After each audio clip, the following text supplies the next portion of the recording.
In the snowy shadows of the once majestic New Hampshire Balsams Resort, across the now frozen Lake Gloriette, Dixville Notch polling station.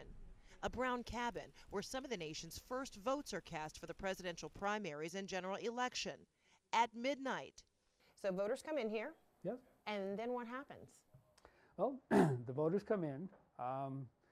We'll have a table here where the town officials will check off each voter off the checklist. As they get checked off the checklist, they're given their ballot, Democrat, Republican, whichever they choose. Then behind you, there's individual voting booths, and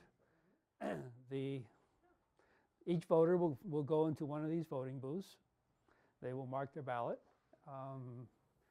I'll keep a close watch on the time, and at precisely midnight, the first voter who had been selected by lottery, the first voter will ding, drop their ballot, and that's the start.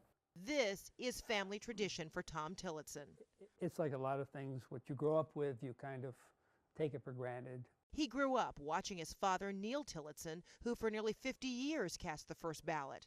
A tradition that got its start thanks in part to New England's winter weather. Driving 45 minutes to the nearest polling station was risky, so Tillotson brought voting to Dixville Notch in 1960.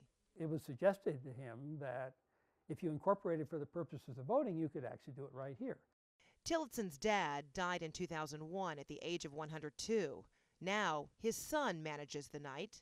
We really hope we're setting an example of the American civics process, the voting, high voter turnout. So traditionally, 100% of eligible voters have voted in primaries and general elections here. Whether it's 38 people or whether it's 9 people who are eligible voters, all of them. Yes, we have for 46 years had 100% voter participation. This election cycle, Tom is one of 9 voters in Dixville Notch priding themselves on the rich history here, which includes the distinction of the first vote and the usual parade of presidential candidates from the Bushes to the Doles, John McCain, Bill Clinton, Dick Gephardt, and Ronald Reagan, to name a few. The candidate that would come and stroll with us around this park, go in that door over there, that's really the benefit to the Dixville voters, to be able to look somebody in the eye and get a sense as whether that's a good person.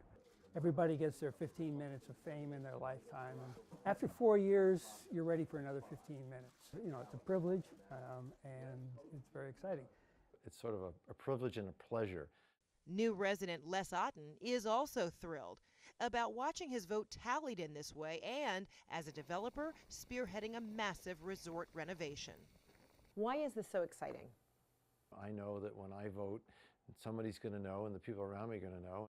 This really has become a magnet, hasn't it, for presidential candidates. They take this location, even if it's just 9 votes or 38 votes, very seriously.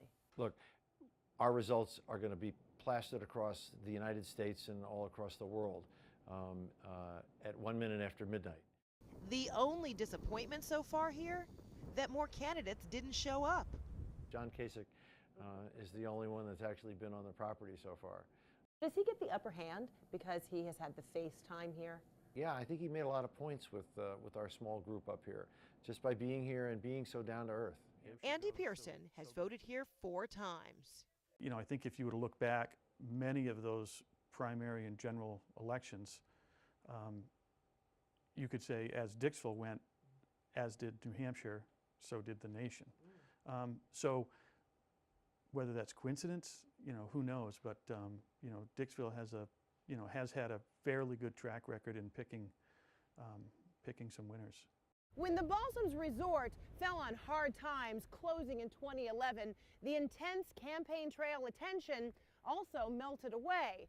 Well, in politics, everybody loves a good comeback story, and the people of Dixville Notch and the Balsams Resort are counting on it here. After renovations here of the Balsams, is it your feeling that presidential candidates will come back in droves? I hope they will. I think that's a possibility. And it's a possibility when renovations are complete here in 2 years, there may be more eligible voters in Dixville Notch, eager to be among the first in the nation to cast ballots. Fredricka Whitfield, CNN, Dixville Notch, New Hampshire.